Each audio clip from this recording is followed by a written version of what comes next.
যারা বৈষম্য বিরোধী আন্দোলনের বিরোধিতা করেছে, বলেছে যে সংগ্রামের সাথে আন্দোলনের সাথে আমরা সম্পৃক্ত নাই, তারা যদি আজকে নতুন ভাবে ক্ষমতা দেওয়ার স্বপ্ন দেখে, এদেশের জনগণ সেই স্বপ্ন পূরণ হতে দেবে না। সংস্কারের পরেই নির্বাচন হবে।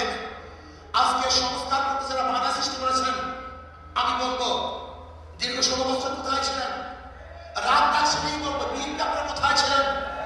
প্রতিমা ঈদের কথা বলেছেন, ঈদের পরে আমরা আন্দোলন করব, ঈদের পরে সংগ্রাম করব, ঈদের পরে শিক্ষা করব।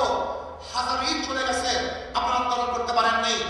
কিন্তু ছাত্র জনতা আজকে আন্দোলনের ভিত্তিতে যে অর্জন করেছে, সেই অর্জনকে ধ্বংস করার চক্রান্ত করতেছেন। সেই বৈষম্যের বিরুদ্ধে আন্দোলন করেছিলাম, চাঁদার বিরুদ্ধে আন্দোলন করেছিলাম, দুর্নীতির বিরুদ্ধে আন্দোলন করেছিলাম, ধর্ষণের বিরুদ্ধে আন্দোলন করেছিলাম, অবৈধ হত্যার বিরুদ্ধে আন্দোলন করেছিলাম।